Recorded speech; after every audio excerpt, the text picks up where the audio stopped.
2025 में अगर आपने नर्सिंग में एडमिशन नहीं लिया था या एलएचवी में एडमिशन नहीं लिया था, तो 2026 में आपके लिए गवर्नमेंट ऑफ पंजाब की तरफ से पंजाब हेल्थ पॉपुलेशन के डिपार्टमेंट के अंदर एलएचवी के एडमिशन जो है वो ओपन कर दिए गए हैं। उसकी लास्ट डेट ऑफ अप्लाई जो है वो 27 अप्रैल है। और आप इस एलएचवी के एडमिशन को किस तरह से सिक्योर कर सकते हैं? अगर आपके मार्क्स एफएससी में कम है और आपका नर्सिंग में एडमिशन नहीं हुआ था, तो ये वीडियो आपने लाजमी वॉच करनी है, क्योंकि इस वीडियो के अंदर आपको बताने जा रहे हैं कि एलएचवी की अगर आपने अप्लाई का प्रोसेस इस तरीके से किया और आपने ये सारे स्टेप्स को फॉलो किया, तो इस दफा आपका इंशाल्लाह ताला एलएचवी के अंदर एडमिशन जो है वो सिक्योर हो जाएगा। एलएचवी के जो एडमिशन हैं, admission for LHV lady health visitor course in all districts of Punjab. अब all districts of Punjab, Punjab के जितने भी डिस्ट्रिक्ट्स हैं वहां पे एडमिशन जो है वो ओपन किए गए हैं, और इसकी डिटेल्स हम वन बाय वन सारी स्टडी करेंगे। तो इसकी जो क्लासेस का आगाज है वो 2/5/2026 से क्लासेस का आगाज जो है वो हो जाएगा। और एलिजिबिलिटी क्राइटेरिया की अगर हम बात करें, तो आपके एफएससी के अंदर 50% मार्क्स होने चाहिए, और उसके अलावा मैट्रिक के अंदर आपकी फिजिक्स केमिस्ट्री बायोलॉजी जो है वो होनी चाहिए। आपकी आर्ट्स के साथ मैट्रिक नहीं होनी चाहिए, मतलब मैट्रिक और एफएससी दोनों साइंस के साथ होनी चाहिए। और मैट्रिक के अंदर आपके एफएससी के अंदर आपके 50% मार्क्स होने चाहिए। आपके पास पंजाब का डोमिसाइल होना चाहिए। अगर आप हाफिज कुरान हैं, तो उसका भी आपके पास कोई सर्टिफिकेट होना चाहिए किसी भी रजिस्टर्ड इदारे का, तो वो भी आपके मार्क्स जो है यहाँ पे काउंट किए जाएंगे।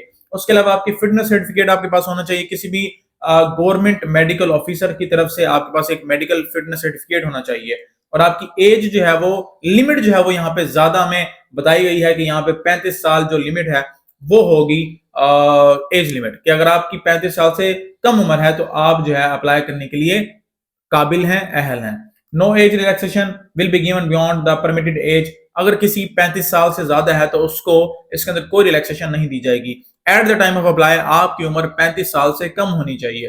ठीक है, यहाँ पे लोअर एज का जो है वो नहीं बताया गया, लेकिन लोअर एज में 18 ईयर से ज्यादा ही होनी चाहिए, तब आपका एडमिशन जो है वो सिक्योर हो सकता है। अगर कम भी है, 17 भी है, तो तब भी आपने अप्लाई लाजमी करना है। उसके बाद जो दूसरी हमारी इंस्ट्रक्शंस हैं कि जो एडमिशन है ये बेसिस, इसका पूरा का पूरा बेस जो है वो एलिजिबिलिटी क्राइटेरिया जो है वो मेरिट के ऊपर बेस करेगा, और मेरिट जो है वो आपके एफएससी मार्क्स और आपके मैट्रिक के मार्क्स के ऊपर डिपेंड कर रहा होगा। और गवर्नमेंट की पॉलिसी के अकॉर्डिंग एक सेंट्रलाइज्ड सिस्टम के थ्रू, आपने एक ऑनलाइन सिस्टम के थ्रू जो है इसमें अप्लाई करना है। नेसेसरी इंस्ट्रक्शंस के अंदर अगर हम देखो, तो इसकी जितनी भी स्केड्यूल्स हैं, इसकी मेरिट लिस्ट है, वो सारी की सारी हमारी इस वेबसाइट के ऊपर जो है, जो हमारा पोर्टल है उसके ऊपर अपलोड की जाएंगी। जो Punjab health population and department का जो पोर्टल है उसके ऊपर अपलोड की जाएंगी। और कैंडिडेट्स ने क्या करना है, खुद को रजिस्टर करना है। कौन से पोर्टल के ऊपर करना है? ये हमारा पोर्टल है admission Punjab health population department JAB.gov.pk। ये एक सिस्टम है, इसका लिंक जो है मैं आपको इस वीडियो के नीचे दे दूंगा, आप वहां पे जाके इसको ओपन कर सकते हैं। और अगर आपने अप्लाई करवाना हो तो आप हमारे इस नंबर पे थ्रू, इस नंबर के ऊपर राब्ता करके हमारी एक क्वालिफाइड टीम से आप इसका अप्लाई का प्रोसेस कंप्लीट करवा सकते हैं घर बैठे ऑनलाइन। उसके बाद यहाँ पे देखें, the candidates have upload all the requisite statistic documents, copy of CNIC front and back, domicile, matric, FSc certificate. ये सारे आपने जो आपने क्या करना है, अटेस्टेड डॉक्यूमेंट्स। अब यहाँ पे एक बड़ी मजे की चीज है, आपने समझनी है कि यहाँ पे या तो आप ओरिजिनल डॉक्यूमेंट्स अपलोड कर सकते हैं, या आप उनकी कॉपीज को अटेस्ट करवा के अपलोड कर सकते हैं। अब ये बड़ी चीज है। अब वो कह रहे हैं कि जब आपने ये अपलोड कर दिया, आपका एडमिशन का प्रोसेस जो है वो फर्दर आगे कंटिन्यू हो गया। Admission shall be confirmed on the verification of credentials. अब आपका एडमिशन तो हो गया, मतलब आपका मेरिट लिस्ट में नाम आ गया, आप कॉलेज में चले गए, लेकिन एडमिशन जो है वो कंफर्म कब होगा? जब आपके डॉक्यूमेंट्स जो है वो आईबीसीसी वेरीफाइड होंगे। अब यहाँ पे एक बड़ा ट्विस्ट है। ट्विस्ट ये है कि आपने अभी आईबीसीसी वेरिफिकेशन नहीं करवानी। आपने वेरिफिकेशन कब करवानी है? जब आपका एडमिशन सिक्योर हो जाएगा, तब आपने वेरिफिकेशन करवानी है। और उस केस के अंदर अगर आपके आईबीसीसी वेरिफिकेशन में कोई फॉल्ट आ जाता है, कोई आपकी डॉक्यूमेंट्स के अंदर फॉल्ट हो जाता है, कोई फेक डॉक्यूमेंट्स होते हैं, तो फिर आपका एडमिशन जो है वो नहीं किया जाएगा। डेडलाइन जो है वो 27 अप्रैल 2026 है। 27 अप्रैल से पहले पहले आपने इस नंबर पे राब्ता करना है और अपने एडमिशन को सिक्योर करना है और अपने एडमिशन का प्रोसेस जो है वो कंप्लीट करवाना है। ओनली सबमिटेड, ऑनलाइन ही सबमिट आपने करना है। कोई भी आपने डॉक्यूमेंट जो है वो पोर्टल के ऊपर डायरेक्ट नहीं भेजना। If a candidate after selection merit, अगर कोई बच्चा है उसका मेरिट, मतलब स्टूडेंट है, फीमेल स्टूडेंट है, तो उसका मेरिट बन गया है और वो लिमिटेड टाइम के अंदर जाके ज्वाइनिंग नहीं देती, तो तब उसको जो है उस जो हमारा नर्सिंग का प्रोसेस है उससे आउट कर दिया जाएगा। ठीक है, फॉर मजीद डिटेल के लिए आप इनके इस हेल्पलाइन नंबर 1033 के ऊपर कॉल करके अपनी जो डिटेल्स हैं वो सारी यहां से फाइंड आउट कर सकते हैं। आपके पोर्टल के अंदर कोई इशू आ रहा है, आपका अप्लाई के दरमियान कोई इशू आ रहा होता है, तो आप जो हेल्पलाइन है उस पर आपने कॉन्टैक्ट करना है। अगर आप कहते हो कि सर हेल्पलाइन पे कॉन्टैक्ट करते हैं लेकिन वहां पे कोई रिस्पॉन्स नहीं मिलता, तो आपने वेट करना होता है। दिन में 4-5 दफा आपने कॉन्टैक्ट करना है, तो एक ना एक दफा आपका जो नंबर है वो नेक्स्ट तरफ से उठा लिया जाएगा और आपको जो है हेल्प की जाएगी। ठीक है, अगर आपने बेटा अप्लाई करवाना हो इस एलएचवी के एडमिशन के अंदर, और तो आप इस नंबर पर रब्ता करके अप्लाई करवा सकते हैं। देखें, सिंपल सी बात है, पंजाब के अंदर अगर आप हेल्थ डिपार्टमेंट के अंदर आना चाह रहे हैं तो उसके 4-5 ऑप्शन होते हैं। पहला ऑप्शन ये होता है कि आप एमडी ऐड करके और एमबीबीएस बीडीएस की तरफ जा सकते हैं। दूसरा ऑप्शन आपके पास जो बेस्ट ऑप्शन है वो ये है कि आप बैचलर ऑफ साइंस नर्सिंग जो है वो कर सकते हैं। अगर आप प्राइवेट में करेंगे तो उसके लिए आपको एनकैट देना पड़ेगा। अगर आप गवर्नमेंट में करेंगे तो फिलहाल गवर्नमेंट के अंदर एनकैट नहीं है। तो इसके बाद अगर आपके फिर भी एडमिशन वहां पे नहीं होता, तो फिर आप जो आपका नेक्स्ट स्टेप होना चाहिए वो होना चाहिए एलएचवी। अगर आपका एलएचवी के अंदर एडमिशन हो जाता है तो ये भी टू सम एक्सटेंट एक अच्छा इसका एरिया ऑफ स्कोप है। इसको करने के बाद आप अपना क्लिनिक ओपन कर सकते हैं। आप जो फीमेल वाले जो प्रॉब्लम्स हैं वो सारी इसके अंदर आप लोग डिस्कस करते हैं, और एलएचवीज की जॉब भी आसानी से लग जाती है, इनका स्कोप भी काफी होता है। तो एलएचवी जो है एक आपके पास एक अच्छा अल्टरनेटिव है अगर आपका नर्सिंग के अंदर एडमिशन नहीं हो रहा तो। अगर आपका एलएचवी के अंदर भी एडमिशन नहीं होता, आपके मार्क्स बहुत कम है, तो फिर आप 2 साल जो प्रोग्राम होता है, 2 साल जो डिप्लोमा प्रोग्राम है गवर्नमेंट की तरफ से करवाया जाता है, जिसमें एमएलटी, एमआईटी और एसएसडी और पता नहीं इस तरह से ना सीएसएसडी स्टेरिलाइजेशन वाली एक डिग्री होती है। इसी तरह से और भी बहुत सारी डिप्लोमास हैं 2 साल वाले, आप वो भी कर सकते हैं, लेकिन मैंने आपको तरतीब बता दी है। अब हम चलते हैं अपने पोर्टल के ऊपर और पोर्टल पे जाके देखते हैं कि पोर्टल जो है वो किस तरह से हमें नजर आता है। यहाँ पे अगर आप देखें, जैसे ही आपने ना इस जो मैं आपको लिंक प्रोवाइड करूंगा उस लिंक पे आपने क्लिक करना है, तो आपके पास ये जो वेबसाइट है ये ओपन हो जाएगी। इस वेबसाइट के ऊपर ओपन होने के बाद आपने अपने सीएनआईसी, जो आपका सीएनआईसी नंबर है, उससे रजिस्टर कर लेना है।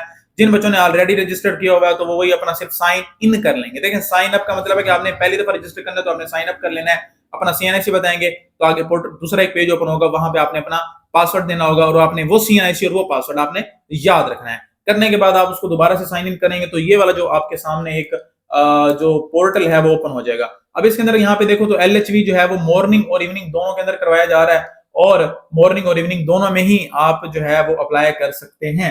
आपकी मर्जी है कि आप कौन सी कैटेगरी को चूज करना चाह रहे हैं। मॉर्निंग में आप अप्लाई करना चाहें, इवनिंग में अप्लाई करना चाहें, आपकी मर्जी है। ये करने के बाद आपने फिर नेक्स्ट, जैसे मिसाल है मॉर्निंग पे आपने क्लिक किया, तो मॉर्निंग पे क्लिक करने के बाद आपके पास ये यहाँ पे लोड होगा, लोडिंग पोजीशंस, ठीक है। और ये फिर आपने यहाँ से अपना जो प्रोसेस है अप्लाई का वो स्टार्ट कर लेना है। आपने यहाँ पे कहा कि भाई मैं एलएचवी के अंदर एडमिशन लेना चाह रही हूँ, प्रोसीड पे क्लिक करेंगे तो यहाँ पे अपनी सारी डिटेल्स आपने पुट करनी है, सेव प्रोफाइल करनी है, क्वालिफिकेशंस डालनी है, फाइनलाइज करना और प्रिंट करना है। ये जो तमाम प्रोसेस है ये आप हमारे नंबर पे कांटेक्ट करके इसको कंप्लीट करवा सकते हैं। ठीक है, हमारे नंबर पे कांटेक्ट करके आप इसको कंप्लीट करवा सकते हैं। मींस के एलएचवी के जो एडमिशंस हैं उसको करने के लिए बेटा आपने क्या करना है, या तो आप उसको खुद कर लो जो मैंने अभी आपको दिखाया, या आप हमारे इस नंबर पे कांटेक्ट कर लो जो मैंने नीचे दिया हुआ है। इस पे कांटेक्ट करने के बाद आप अपना अप्लाई का जो प्रोसेस है उसको कंप्लीट करवा लें। ठीक है, और अगर आप बीएसएन के स्टूडेंट्स हैं, एलएचवी के स्टूडेंट्स हैं, नर्सिंग के स्टूडेंट्स हैं और आप लोग एक अथेंटिक इदारे की तलाश के अंदर है, या आप इस साल नर्सिंग के अंदर अप्लाई करना चाह रहे हैं, एनकेट की तैयारी करना चाह रहे हैं, या आप आर्म्ड फोर्स्ड नर्सिंग सर्विसेज के अंदर अप्लाई करना चाह रहे हैं, तो उसके लिए भी हम आपको एक पोर्टल दिखा देते हैं जहां पे आप जाके काफी चीजों को एक्सप्लोर कर सकते हैं और आप अपने एडमिशन को सिक्योर कर सकते हैं। आपने गूगल पे आके लिखना है medemi.pk, ये आपने सर्च करना है। इसको सर्च करने के बाद इसको आपने ऐसे ओपन करना है, और ओपन करने के बाद क्या होगा बेटा कि आपके सामने ये एक वेबसाइट जो है मेडडेमी के प्लेटफॉर्म की तरफ से आपको शो हो जाएगी। तो यहाँ पे आपने एएफएनएस के अंदर तैयारी करनी है, तो उसके लिए आप इसको इसके अंदर जो कोर्सेज अभी अवेलेबल नहीं है लेकिन इंशाल्लाह ताला जल्द जो है अवेलेबल हो जाएंगी। यहाँ पे हमारे पास एक कोर्स अवेलेबल है, आप उस पर क्लिक करेंगे तो क्लिक करने के बाद यू हैव टू रजिस्टर, आपने रजिस्टर करना है। रजिस्टर करने के बाद वो कोर्स जो है वो आपके सामने ओपन हो जाएगा और उस कोर्स को आप कर सकते हैं। यहाँ पे आप बुक्स के सेक्शन में आएंगे तो बुक्स के सेक्शन में आने के बाद आपको यहाँ पे बीएसएन की और एलएचवी की और डिफरेंट मेडिकल प्लेटफॉर्म की बुक्स जो है वो यहाँ पे अवेलेबल होंगी। यहाँ पे आप बुक देखें और यहाँ पे आप इसको ऑर्डर भी कर सकते हैं। तो उम्मीद करते हैं आप लोगों को हमारा जो ये आज का एक टॉपिक था एलएचवी के एडमिशन का वो कंफर्म हो गया होगा, और आई विल रिक्वेस्ट यू कि आप लोग इसमें लाजमी अप्लाई करें। और जब अगर आपके मार्क्स अच्छे हैं तो फिर आप गवर्नमेंट नर्सिंग की तरफ भी आए, प्राइवेट नर्सिंग की तरफ भी आए, और अपना जो माइंड सेट है उसको उसके अकॉर्डिंग जो है वो ठीक करें। ठीक है, तो मिलते हैं नेक्स्ट वीडियो में, तब तक अपना ख्याल रखिएगा। मेडमी के प्लेटफॉर्म को आपने ऐसे ही सब्सक्राइब करते रहना और दोस्तों के साथ शेयर करते रहना। तो मिलते हैं नेक्स्ट वीडियो में, तब तक के लिए अल्लाह हाफिज।